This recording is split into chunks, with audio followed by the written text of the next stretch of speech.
So a very warm welcome, if we can get very warm welcome to this virtual session. This is the University of Pennsylvania that you're seeing in front of you.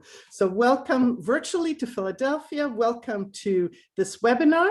And this webinar is a very important topic, financial aid for international students, and we're focusing on undergraduates. I know there are a few of you that are looking for graduate study, but you're welcome to stay with us, but we're going to focus on the undergraduate experience. This is a series of different webinars that we have, and I know a number of you have pre-submitted questions pertaining to admissions. And today we're going to be focusing on the financial aid session. So I'm going to ask my colleague Barbara to give you a link on June 16th at 9:30 Eastern time in the morning. Our time, we're going to have a session on selective admissions for international students. And that's a session that I'd encourage you to sign up for. I know some of our colleagues are going to help with some Q&A in the Q&A box, but we're really going to focus on financial aid today. But we're very thrilled that you're here. This is an incredibly important topic for families, for students, and I know many of the counselors are keen to learn more about this topic as well at all times, but especially during these times when we have a pandemic around the world and so much uncertainty. So we hope that we're going to be able to help in this regard. But I wanted to go through a few housekeeping details before we get started. As you will see, there is a closed captioning, a CC at the bottom of your page. So please feel free to use that. That can be helpful as we're going through a lot of technical language as well. And we are using the Q&A box for questions. And as I mentioned, my colleagues will be focusing on the financial aid question, but please do post questions there and we will take some of them live towards the end. Unfortunately, we're not going to get to all of the questions, but we hope we will include a lot of things that you're wondering about, and we've looked at all the pre-submitted questions and we will try to address that during the presentation. I also wanted to point out that we are recording this session. I know some of you might want to refer back to it or be able to point other students or family members to this session. It will be available on the Penn YouTube channel. However, we really appreciate if you would not record this session yourself, and it's not allowed to be republished on other sites, but trust me, we will have this available for you. But before I turn this over to our wonderful colleagues in the Student Financial Services to start the presentation, whether it's a virtual webinar or whether we are in person on the campus that you're seeing in front of you in Philadelphia, we always have a tradition of starting off our webinars in our sessions with a land acknowledgement. So I'd like to take a moment to do that. So Penn occupies the traditional homelands of the Lenni Lenape, and we acknowledge this fact and express gratitude to the indigenous people, both past and present, for this opportunity to live and learn on and through Lenapehoking, the land of the Lenape. So on this note, I want to turn this over to our colleagues in the Student Financial Services Office to introduce themselves and start the presentation. And then I will come back to you during our question and answer period. So I'm going to turn the microphone over to Eric Herrera, who is our Deputy Director of Financial Aid, to start us off. To a warm welcome to all of you. Eric. Thank you, Liz. And hello, everyone, and thank you for joining us today. Want to say good morning, good afternoon, good evening from wherever around the world you're joining us. We are very happy that you're here with us to talk about a topic that is very important for the college experience, and a topic that we know it will be important not just to the students and parents, but also counselors that want to help students navigate through the financial aid process. I have been working in financial aid my entire professional career, and I would say that it could be a complicated process, but it could be a bit challenging to navigate. But I just hope that with today's presentation, you can get some tips and some additional information about financial aid that could help you through the financial aid process as you are applying for the next academic year. We're hoping that John and I were hoping that you get a lot of information from this presentation, and we'll also answer some of your questions at the end. So I'm going to hand it over to John so he can introduce himself. Hello, everyone. Good morning, good evening, good afternoon. My name is John Haggerty. I'm the Associate Director for Undergraduate Aid here at the University of Pennsylvania. I've been at Penn for just over 2.5 years now, and I've been loving the experience so far. So just want to wish you a warm welcome. And I also want to introduce one of our colleagues. His name is Paul Richards. He will be answering some of your questions in the chat. So if you see Paul's name, you know that he's one of our colleagues that will be answering your questions. So John, if you can go to the next slide. So I just want to talk a little bit about our agenda and what we're hoping that we're going to cover today, and hopefully answer a lot of your questions throughout the presentation. But do continue to submit your questions through the Q&A box in Zoom.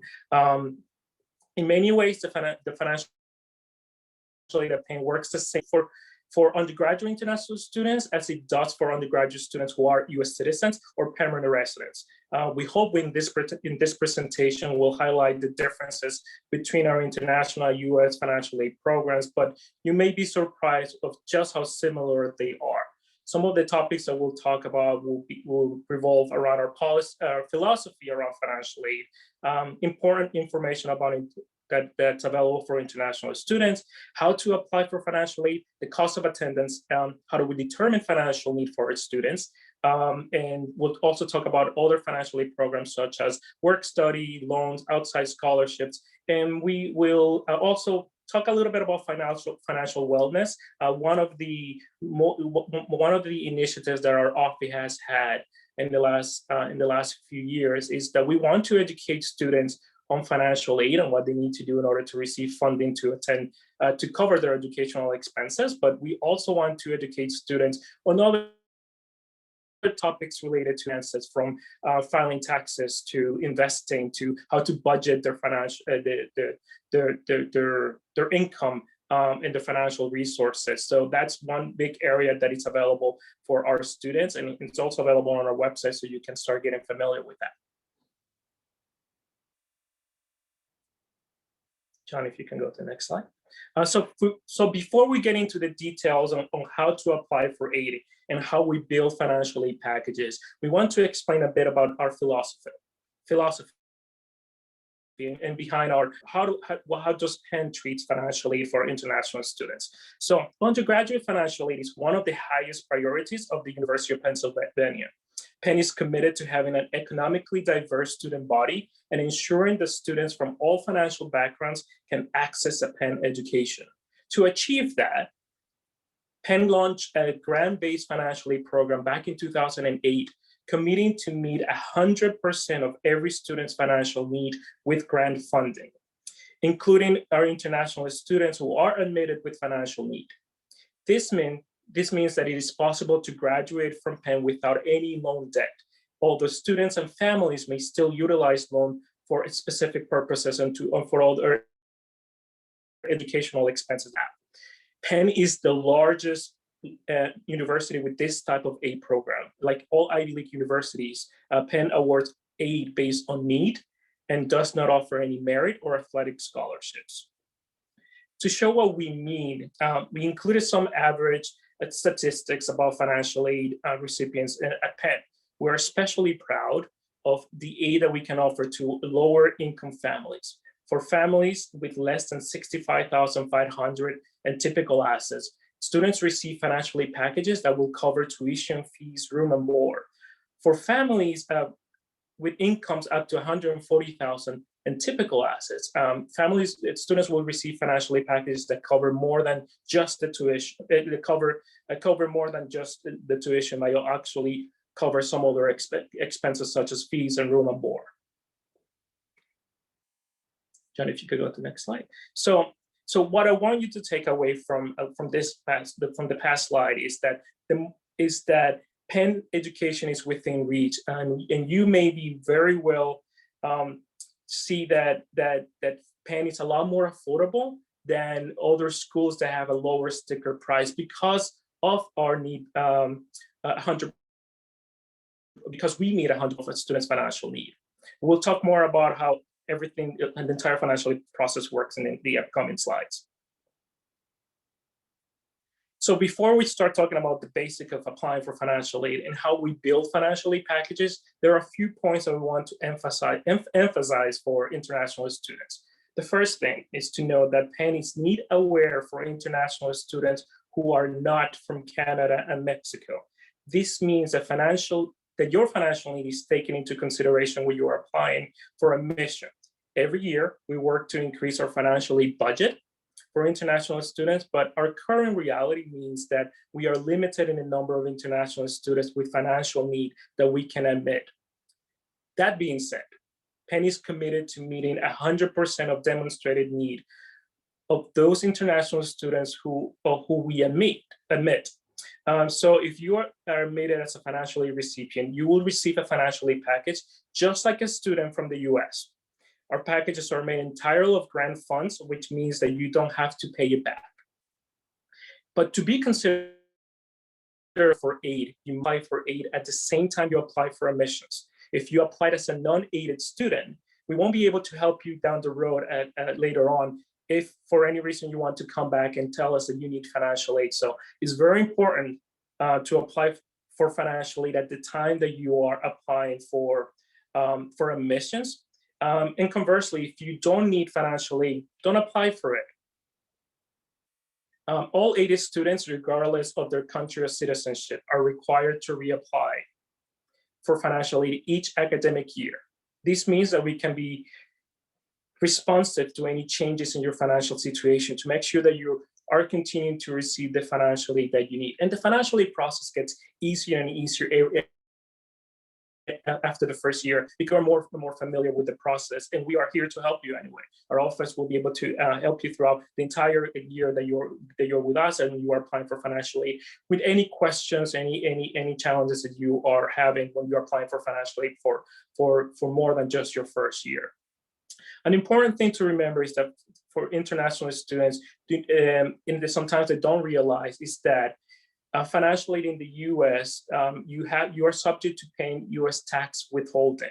So what this means is that at Penn you will see an additional charge on your student account each semester. This is unfortunately a charge that we cannot absorb with grant funding at this point, and you need to be prepared for this additional expense. And we will be sending you more and more notifications about that, the tax on grant that you might be responsible for throughout each semester. We have some information on our website just to remind you of what your responsibilities will be. And also this information will be included on your financial aid notice, so you and your families can start preparing. On the next slide, we're going to go over the application process for international students, but you can also review our checklist on our website for full information. Thanks, John. So for our international students, we do require the students submit 2 applications and also financial documentation. The first application our students need to submit is a CSS profile. It is an application that will collect a lot of information for the student and families, from demographic information to income information to also we want to know the number of people in your household and how many are attending college. We also would ask you to submit a Penn financial aid supplement form that will be available on our website on the checklist. That also will help us to collect additional information, financial information for you and your families. We ask families to submit also any type of tax return or tax documentation that they file in their country of origin, just because when we have all the 2 applications and the tax documentation, we do a very holistic financial aid review when we are determining our financial aid packages. And we want to make sure that by collecting all this information, we can offer you the best financial aid package out there. We want you to receive the best financial aid package, but we're going to need a lot of information from you and your families in order to be able to determine that your eligibility.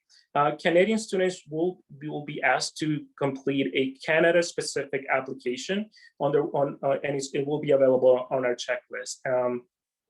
And for those of you who only speak Spanish, we also have the Penn financial aid supplement form in Spanish, and we're also going to be translating a lot of other information, a lot of our documentation in other languages as well, as we get, just because we want to make, again, the financial aid process easier for students, but also to their parents that that might speak a different language.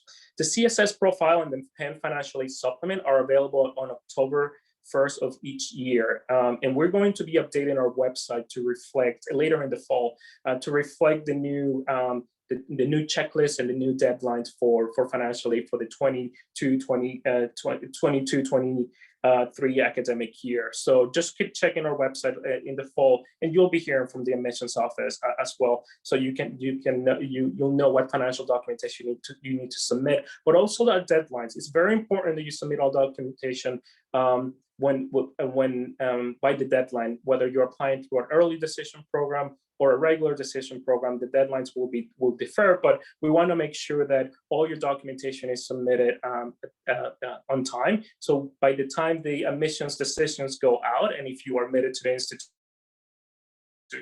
we want you to receive your financial aid eligibility at the same time, and so there are not any delays.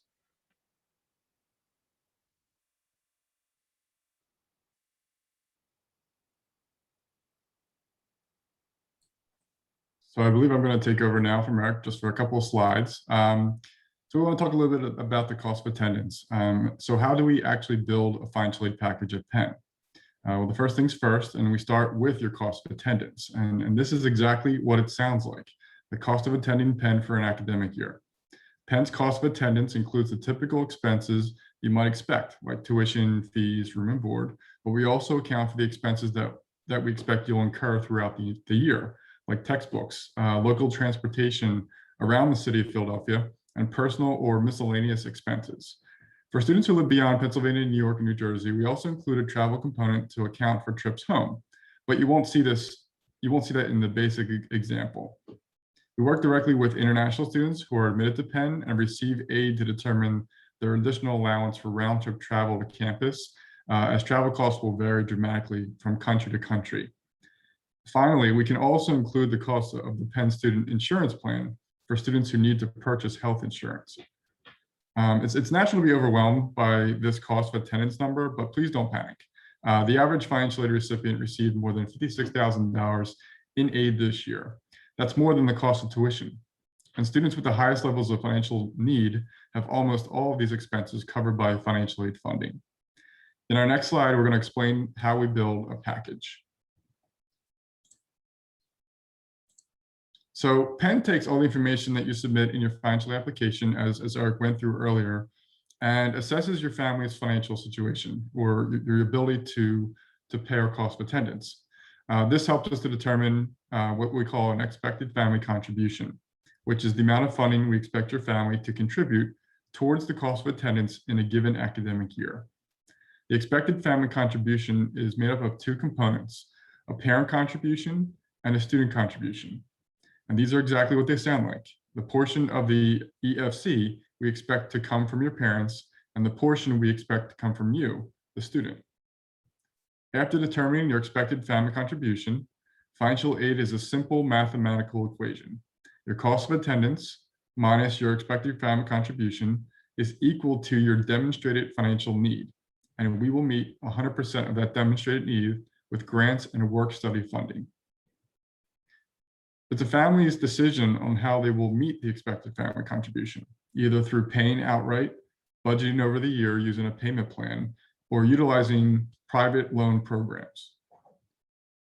One thing to note, about 10% of undergraduate students are considered highly aided students. These students have a family income of $65,500 in US dollars or less, and a parent contribution of $4,500 or less. Highly aided students not only receive packages that cover tuition, fees, room and board, but also receive funding from a first-year student to purchase a laptop computer, full funding for health insurance, access to summer internship and research funding, and even more. Admitted students who are eligible for this additional funding will receive more information on their financial aid award notice, and anyone can read more on our website at www.srfs.upenn.edu/highly-aided.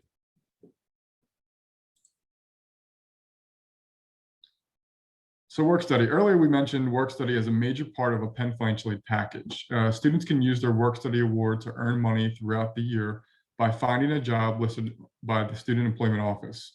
At the beginning of the year, you can search available jobs and submit applications just like you would in any other job experience. Many students find their work study positions to be a truly enriching experience, and some are able to find jobs in their areas of interest, including opportunities to conduct research with faculty members. Others will expose you to the inner administrative workings of a higher education institution like Penn. Some jobs are simple and some jobs are complex, but there's always a great variety for you to review. Please keep in mind that jobs are not guaranteed and that you're responsible for securing your own job. This may not happen immediately, so it's best to factor that into your budget for the semester. Finally, know that having a work study award in your financial aid package does not mean you're required to work. And many of our first-year students choose not to do so in order to concentrate on their academic work. You can ignore the award or speak to a counselor about converting all or a portion of the award into loan funding should you need that to support yourself. And I believe with that, I'm going to turn it back over to Eric to speak about loans. Thank you, John. But before we talk about loans, I really want to encourage students to take advantage of the work study award from their first year. It's just an incredible financial aid program that is available. It's my favorite financial aid program. I'll tell you my own personal experience is that I was a work study student in the financial aid office when I was a first year student in college, and 20 plus years later, I'm still working in the field of financial aid. It's an opportunity that allows you to be exposed to different fields, whether that you might not be familiar with, and working between 5 to 20 hours a week. You get to decide how many hours you can work. Even if it's just a few hours a week, it will give you the opportunity to not earn funding, but also get a really, really important experience that you're going to need later on. So, but let's talk about loans. We are proud that as an institution, our financial aid program and our policy is to meet 100% of full demonstrated financial need for our students with grant funding. But we also still provide counseling and educational loans because students and their families can choose to use loan funding to cover all or a portion of their expected family contribution. And students can choose to take out a loan to replace the work study award, as John mentioned earlier, if you decide not to work during a specific semester. And about a quarter of our undergraduate student population takes out some levels of loan funding. And we work with these students to help them make responsible borrowing decisions and to really help them understand what are the responsibilities are when it comes to borrowing loan and how to borrow responsibly. For international students, in most cases, they will only have access to alternative private loans, and our counselors will be able to help you navigate through that process as well.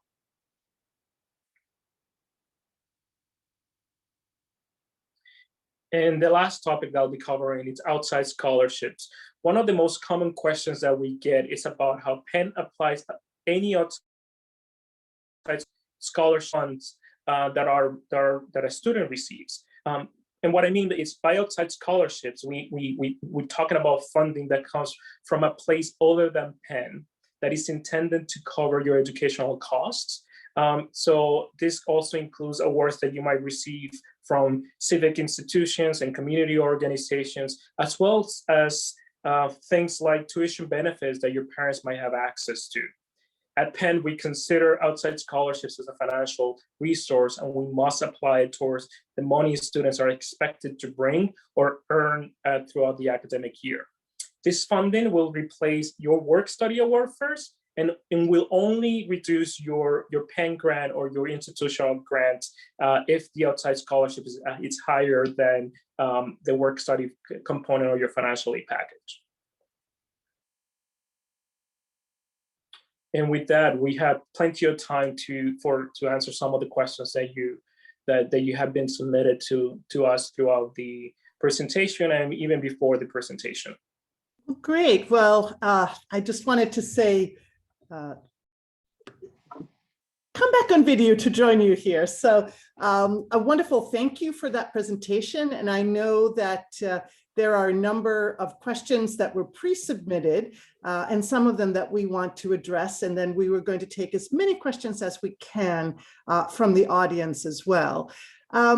So Eric, one question that was pre-submitted is that students who applied for aid were accepted to Penn with financial aid and then are requesting a gap year. Will they be assured of aid if the need is there? Any comments along those lines that you would like to share? Oh, of course. Thanks, Liz.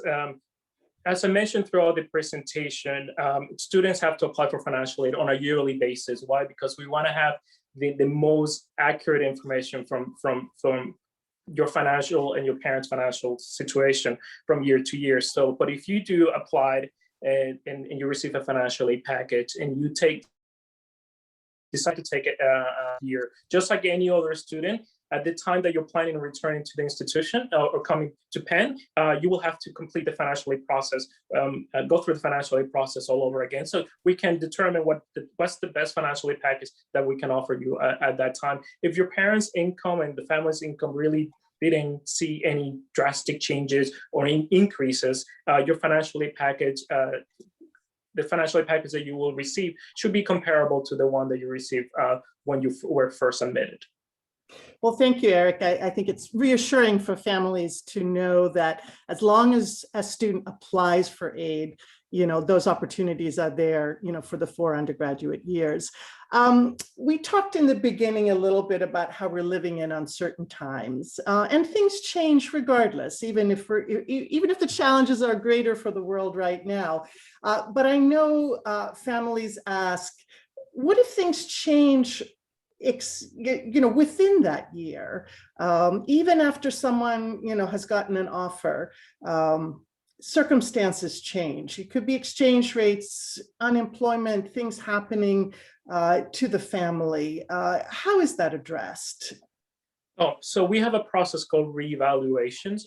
So because we understand that a lot of things could change from year to year, from month to month, even last year, not just outside the pandemic. There are situations and circumstances that we know could impact students and families' financial circumstances. And when you're filling out the financial aid documentation, so if you're filling out the financial aid for the year 2022, 2023, you're using the income for the year 2020.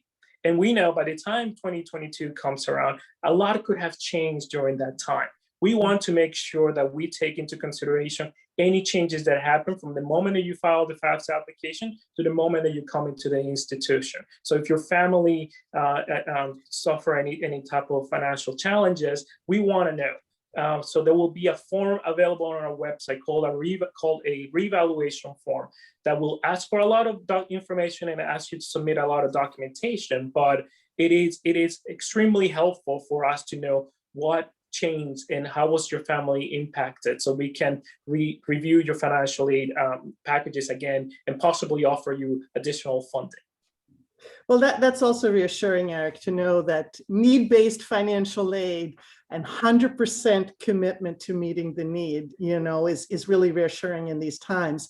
Another pre-submitted question is, for international students who are not coming from our neighboring countries of Canada and Mexico, we are need aware, not need blind. And there have been a lot of questions from counselors and from families about what exactly does that mean? What's the scope of the financial aid program at Penn? How competitive is it really? And knowing we have this partnership between admissions and financial aid and work so closely together, I thought I might answer that question from an admissions perspective as it starts in the admissions office. Having looked at financial aid budgets for international students across the United States, I'm really pleased to say that our budget has for years been in the top 10 in the country. So even if we continue to be need aware in this population, it is a very generous budget. And another question along those lines that's come up is, does it make a difference if I'm highly aided or full need, or if I just need a little bit of financial aid? Will it be more or less competitive? And the answer is no. I mean, either you're applying for aid, and you, as was said earlier, need to do that when you apply for admission during the need, for the Need Aware program. We're going to look at the students who are most competitive in that context, regardless of their need level. And then our colleagues will meet that need, throughout the undergraduate years. The other question that's come up is, does it make a difference if it's early decision or regular decision? We are admitting students both early and regular decision, so you need to choose the program that is right, the timetable that is right for you. And another question is, well, give us some idea of the scope of the program. You say one of the top 10 in the country, but what does that really mean? And if we look at the data for the last number of years, we've been averaging about 110 students a year under this Need Aware program. And then, of course, we have our Canadian and Mexican neighbors in addition to that. But it's not a quota, because remember, it's a budget. So it depends on how needy that cohort is. And I will say that you mentioned, Eric, that about 10% of the students are highly aided overall for Penn. In the international group, and thanks to the great work of advisors, many of them who are in this presentation, we have seen a growing number of international students who are full need as well, which I think is reassuring to many of you who have asked, is it possible to come to Penn on in a full need situation? And it's averaged even up to about 30, and it has been growing. So again, these are opportunities. Yes, it is more selective, but it's not a few students, it's over 100, and that includes a large number and a growing number of full needs students. John, I wanted to move over to you for another question. Eric has spoken, and you've both spoken about the CSS profile, which is one key document that's required of students. And I saw in the Q&A, and we will be moving on to that very shortly, also questions about, if I cannot afford to file the CSS profile, will you have a waiver system? But also, how do I fill out the CSS profile? Do you have any tips or suggestions? Any advice for the audience on that, John?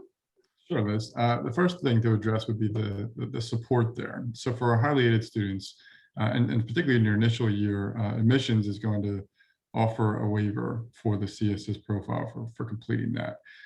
As it were for ongoing years, however, we actually do receive waivers, and we have a request system where students can reach out to us to offer if they happen to be a highly aided student and they're having trouble with the cost of the profile, the fee that they charge. We are able to offer a waiver that we received from the College Board to help and assist with that as well. And in terms of the profile itself, I think in going into some depth about it, the CSS profile offers us an opportunity to look at your family's financial makeup in a window that's a little bit more detailed than we would gather from other documents, or even the FAFSA, which is the domestic application that we use sometimes for federal aid eligibility. So the CSS profile actually asks a lot more questions, things that we'd like to know, things that are all asked more than what we have on our Penn financial aid supplement even. So we can actually get a really good, decent look at your family's financial makeup to help us determine what your true financial need is. A lot of the other schools, our peers, use this document as well. So you may be, if you're filling out the profile, it may be that there are a host of different schools in our peer group that use it as well. But it's really a holistic application that we use to determine your family's financial need. Well, that's really, really helpful. And I think at this point, our audience has grown, and we've had some wonderful questions, from the audience. So I'm going to take some of these live. And Eric, I'm going to start with you. And one member of the audience was asking, what do you mean when you say typical assets in your presentation? Could you elaborate on that a little bit? Sure, thank you. And I would admit that trying to describe what typical assets are, it's difficult because it does depend on each family's unique financial situations. But we are looking, when we're talking about assets, we're looking about to savings that in cash or checking accounts that families have, any type of investments, any type of home equity, or real estate equity, or even any type of business net worth. But so we're looking not only at what the family's investments are on the available assets that could be utilized toward a student's education, but we're also looking at what their actual is. A family might have a small business, but it might be a business that doesn't have a lot of a worth that is not really high. It might still be considered a small business, and we take all of those components from savings, investments, home equity into consideration when we were determining a student's financial aid packages. So typical assets include all those things that I mentioned, but also what their actual worth is and their actual value is, and how are they available to help with the students' educational costs. But that they tend to vary from student to student, from population to student, just because they're so different and so different populations. So it's not like we have a standard set amount for what we consider typical assets. Well, thank you so much. And John, I'm going to turn to you. Circumstances have changed and continue to change, due to the pandemic. And one question from the audience was, how has that affected financial aid for international students? Any thoughts on that? Sure. And what I'll just share is that, with COVID-19, we've certainly seen an uptick in the reevaluations we've received as incomes have changed, job losses have occurred. The uncertainty of the future for families' financial makeup has presented us with a challenge to meet or change the process a little bit in terms of how we're looking at financial aid. I will say that what we're asking for is in our checklist is baseline and is expected, so we can draw a conclusion as to what your family was experiencing equitably across the board for all students. So we do ask that you adhere to your checklist when you're submitting financial aid documents. And we also ask that we provide you with a financial aid award before you begin to sort of challenge and say that this is not something we're going to be able to afford currently with what has happened for us, as it might be related to COVID. But we do offer, or we suggest that you offer to us some summary of what's occurring with your family's financial situation if it's due to COVID, especially. When you fill out the profile, for instance, there's a summary section, open text section, where you can relay to us what is going on with you. And there's also a section in the profile that asks for projected incomes into 2020 and 2021, which will allow families to kind of tell us, okay, so for the income in 1 year was this level, but it's dropping, and maybe here's a summary of what's happening with our situation. We may opt to then use that information in place of the baseline income information that we ask of you in order to give you a better award. Everyone is different. Every financial aid award is unique, almost to the dollar amount. So we do ask that if you're going to, I think if you're going to have your financial aid award, you want to look at that and say, this is not working for us, that you want to talk to a financial aid counselor. You may be asked to go through the reevaluation process. We do have a section on our reevaluation form that we added last year related to COVID, which again allows you to expand further on what might be occurring financially for you as it's related to COVID. And just maybe one final note I'll mention is that the pandemic and the financial implications from it are going to last for many years. It's not just going to be last year and this coming year or the current year that we're in. It's going to be for a while. And so we are prepared to do our best to address those financial concerns for you for your time here at Penn. If you're committed to next year, for instance, if you're an incoming student, we understand that your family might not recoup losses or have the same job that they did before. So that'll be something you can always come to us and say, this is still a challenge for us. Well, thank you so much. And this is a very important topic, for families at this time. And looking at it from the admissions lens, we're so gratified that our ability to bring in a sizable number of international students on aid has not changed due to the pandemic, even though, we are spending more money as an institution because the need is greater. So we're very grateful for that. I know we've talked a little bit about the process of getting a fee waiver, of reaching out to admissions initially, and you talked a little bit how that then is handled within the financial aid office. We continue to get some questions, and a lot of things have been covered, but just to, as people have been coming in and out of the presentation, if we're looking especially at our highly aided students, yes, you can apply for an application fee waiver when you apply for admission, and that goes again through the admissions office, through the common application or coalition application. Yes, we talked about the CSS profile and how you can get a waiver for that. When you get your offer of admission, if you're highly aided, there's also a waiver of the deposit. John, you were talking a little bit about the additional funding for international students.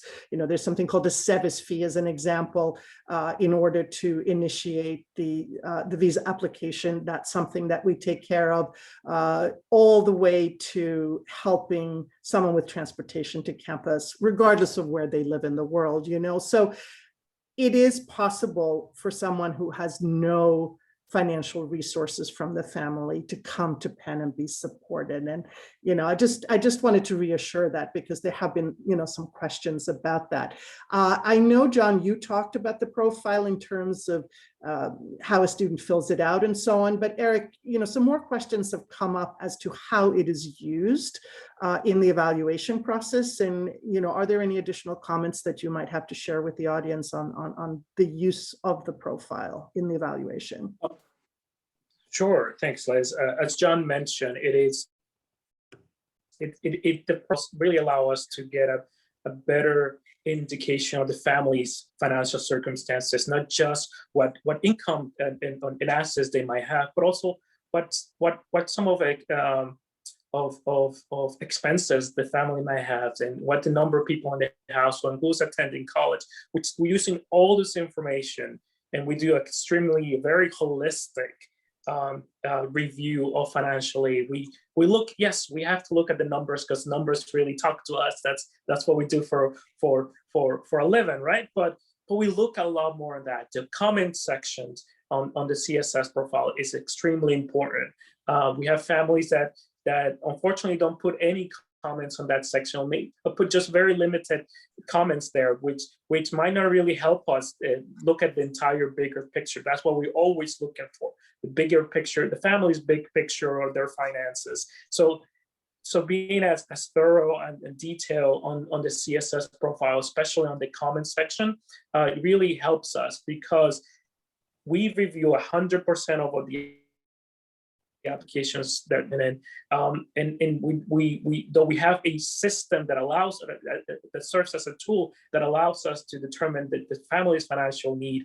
A counselor is reviewing everything that the families are providing on the CSS profile. So comments are extremely important. Anything that you can think of, just put it on the CSS profile. We want to know, so we can provide the best financial aid package. Same thing for the Penn supplement form. There's a section for comments. Please just provide as much information as possible. And yes, we know that between writing college admissions essays to different schools, having to provide additional information in the form of notes or an essay about their financial circumstances, it adds up to all the other processes that you got to do. Extremely helpful for us, and it will really pay off at the end, because you're going to get the best financial aid package for our office, because we're taking everything into consideration. Well, thank you, Eric, for those comments. And John, for you here, the audience, is all over the world, but people carry many different passports. And we have a number of US citizens who are living outside of the US. And they're just saying, are they treated differently? Any comments on that would help this audience? Yes, that's a good point to bring up, Liz. So for our U.S. citizens living abroad, we ask you to follow the domestic checklist, which is obviously very different than the international checklist because there's implications there for federal aid eligibility. So in addition to what an international student would have to submit to us, we would also ask them to file the free application for federal student aid or the FAFSA. Because there may be qualifiers there for federal aid eligibility. And that would be part of their checklist, part of their experience when applying for aid, that they would see the FAFSA as a requirement. So that would be separate and different than someone who is international and does not qualify for federal need-based aid. And there's a follow-up question for citizens of other countries who find themselves living in the United States. Any advice for that group? Well, we do ask them to apply as international. If there's an application, a student who might have an application in to become a citizen, for instance, and if perhaps that student over the course of their career here at Penn, the college career, the education at Penn, become a citizen, then they would actually qualify. They may qualify for federal aid. So we would actually flip them from an international applicant to a domestic applicant, and their checklist would change. So anybody inquiring about that or who might be in the process of doing that certainly would want to talk to one of our counselors about that anticipated change and what that might mean for them in the future. And that would include permanent residents of the US. That's correct, yes. And I know that the both of you have been referring to checklists as being a great place to go, both for deadlines and for, you mentioned there's a separate form for Canadian citizens and landed immigrants as well as US citizens and so on. I know your colleague Paul is working feverishly with my colleague Barbara to try and answer some questions in the Q&A box, but I was wondering, Paul, if you hear me, if maybe you could post the link to these checklists to the audience so that you mentioned, Eric, that they will be updated for the next term so that everyone can keep an eye on what's required and so on and so forth. I think that would be incredibly helpful. Eric, another question that's come up is, a lot of our audience is referring to scholarship, and you were talking about, our Ivy League policies when it comes to that. But there's still a question that came up about, is financial aid linked to a student's academic performance? So maybe you could, talk a little bit about that aspect. So we have a process called satisfactory academic progress, where financial aid is actually linked to academic performance. This currently applies only to domestic students, so this will not apply to our international students. We always obviously encourage students to meet with financial aid counsel if they think their academic performance is suffering, because it could sometimes lead to students needing more than 8 semesters of financial aid eligibility. So though you might not necessarily lose your financial aid because you're not performing academically, if it's putting you behind in your academic studies and you cannot graduate within those 8 semesters of financial aid eligibility, might mean that a student that is on a 9th, that requires to be enrolled for a 9th or 10th semester in order to complete their diploma, they might not necessarily have enough financial aid eligibility for those additional semesters. So it's linked in some ways. If a student is going to be with us for more than eight semesters, it means that the student might not have additional financial aid for final semesters if they're falling behind. But again, re-emphasizing to the audience that, that is very different from a merit scholarship, which is only, which has to do with admission. All Ivy League financial aid is need-based. John, there was this question about taxes as well.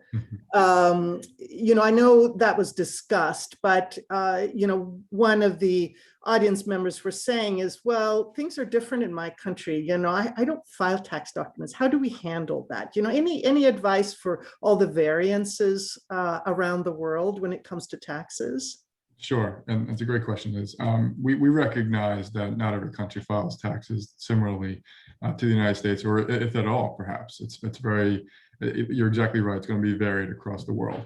What we suggest to do if your country does not have a tax system or tax code, or does not present tax documents to you, we would then perhaps ask for income statements of some sort, whether from an employer or something from the family to indicate what it is that they've quantified on the profile, how much they earn in a given year.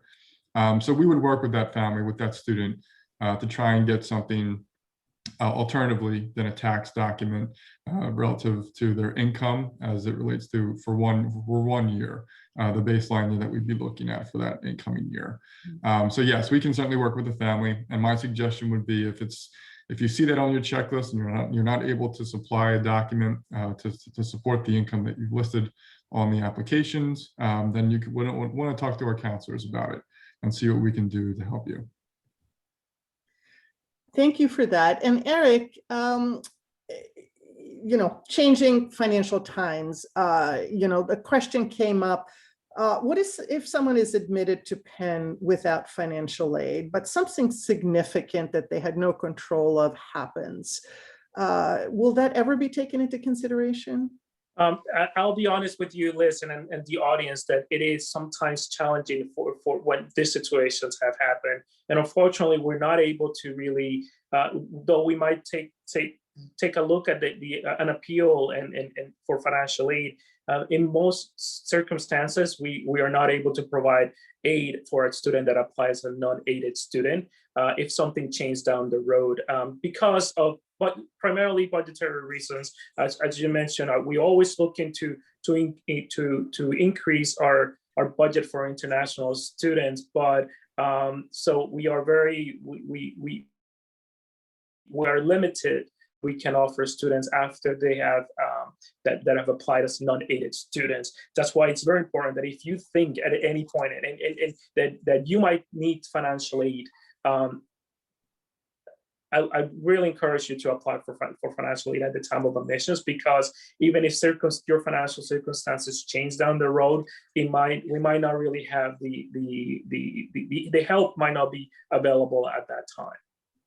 And that sort of further underscores, as you were saying, the importance of talking it over as a family. Even if you might not need aid the first year, if you think something could potentially happen over a 4-year period, it's much better to apply for aid. And this only applies to our need-aware population. So again, for the US citizens out there, permanent residents of the US, or Canadian and Mexican students, the policy is a little different because we're need blind. Am I correct?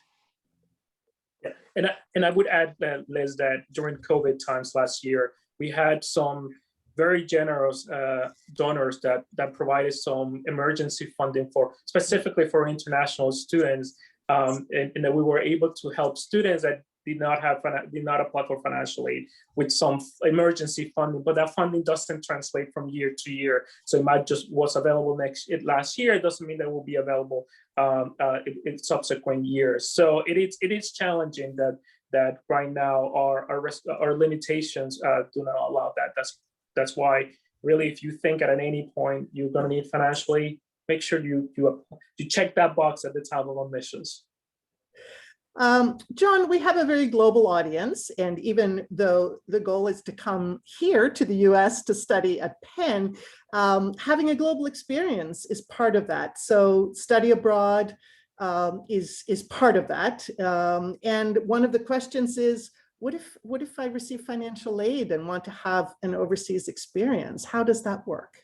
Well, that's a great question too. And as the world recovers, we hope that more and more study abroad programs reopen. I would say to that your financial aid experience is going to be the same.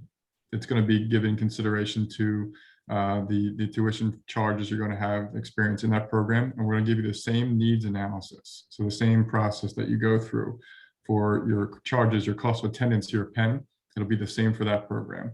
So we'll produce a need-based award for you to cover that semester or even perhaps year that you are abroad.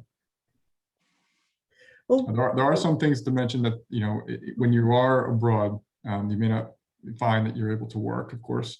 And so there might be some additional costs that you might need to consider. We're here to support that, and for whatever you might need, we can take a look and see if you have additional costs or if you have expenses that are not ready for.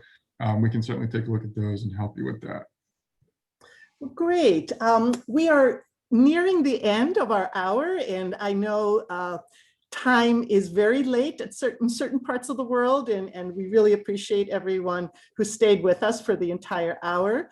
But I think we've come to the conclusion of our program, and I want to take this moment to thank Eric Herrera and John Haggerty, and also Paul, who has been in the Q&A section, for all this wonderful information.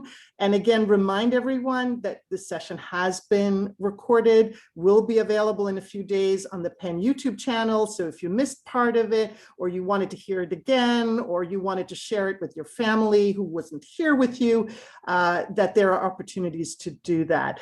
I also wanted to thank my colleague, Barbara, who together with Paul has been tackling well over 200 questions. And I know we didn't get to all of it, but we tried our best. And also Allison on our admissions staff, who's helping us on the technical end. And Allison, if you wouldn't mind, I think now's the time for us also to put up our final slide, because this is the beginning of what we hope will be an ongoing learning experience about the University of Pennsylvania. And also for those of you who joined us later, I haven't had a chance to introduce myself. I'm Elizabeth O'Connell, and I'm the Senior Associate Dean for International Admissions at Penn. But a big thank you to our colleagues. And now we're just going to look at the final slide. I mentioned that there are a number of virtual opportunities. Here is a link for you, and I'm going to ask Barbara to again put the June 16th at 9:30 a.m. selective admissions for international students as another session that might help answer a lot of those 200 questions and have you explore further. But virtual tours of campus, information sessions, and all kinds of other topics. And then, of course, social media and many things that most of our sessions have been recorded on the YouTube channel. I also really want to thank our audience, again, from all over the world, families, students, and so many of our partners, school-based counselors, Education USA colleagues, and some of our Holly and other CBO advisors. Thank you again, and we look forward to seeing you at one of our next sessions. Thank you to our colleagues